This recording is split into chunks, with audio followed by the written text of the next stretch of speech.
Fala pessoal, o X do xadrez de hoje é exclusivo da torre, a primeira peça que abordaremos de forma individual. Mas antes, editor, solta a vinheta!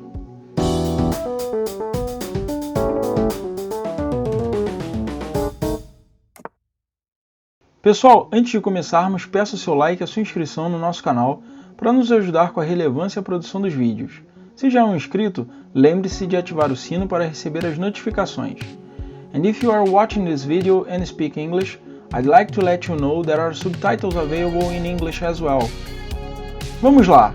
Como falamos no vídeo anterior sobre o conjunto de peças, as torres iniciam o jogo nas colunas A e H, na linha 1 para as brancas e na linha 8 para as negras. Desse modo, cada jogador inicia a partida com duas torres. A torre se movimenta pelas linhas e colunas, inclusive para trás. Ela pode ser movida quantas casas se desejar, porém apenas em um sentido em cada jogada. Por exemplo, nessa posição ela pode ser movida para qualquer uma dessas casas ou para qualquer uma dessas. Nessa outra posição ela pode ser movida para qualquer uma dessas casas ou para qualquer uma dessas. Ela não pode saltar sobre nenhuma peça, nem aliada,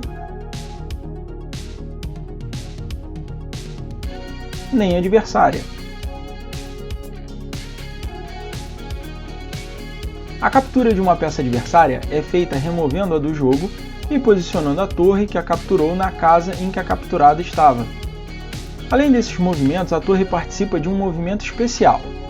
Mas para evitarmos algumas dúvidas que possam surgir neste momento, traremos esse ponto em um futuro vídeo, onde abordaremos os 3 movimentos especiais do xadrez.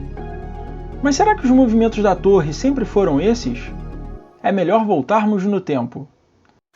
Retratos da história.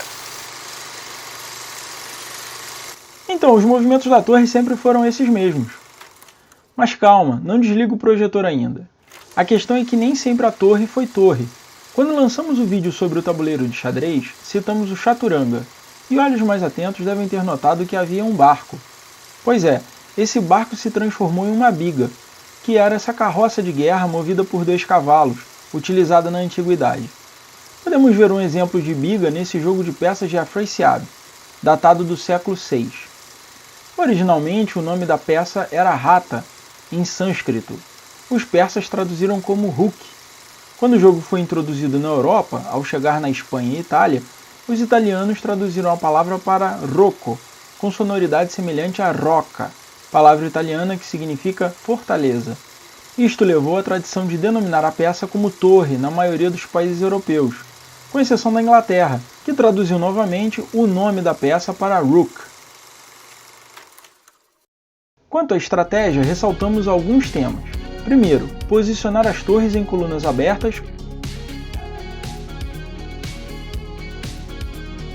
ou semiabertas, com apenas peões adversários, para dominar e aumentar o raio de alcance da peça. Em segundo, dobrar as torres. Esta manobra é muito comum dentro de uma mesma coluna, porém é extremamente forte quando executada na linha dos peões do adversário, pois ameaçam os peões não avançados e cercam o rei oponente. Neste caso, dizemos que as torres estão na sétima. Sétima, pois avançaram até a 7ª fila. Este termo também é utilizado pelas peças negras. Além disso, a torre é considerada uma peça maior, por ser capaz de, com o auxílio do seu rei, aplicar o checkmate. Esse é mais um X do xadrez. Gostou? Então deixe o seu like e se inscreva no canal. Peço também que você deixe abaixo o seu comentário com sugestões e feedback.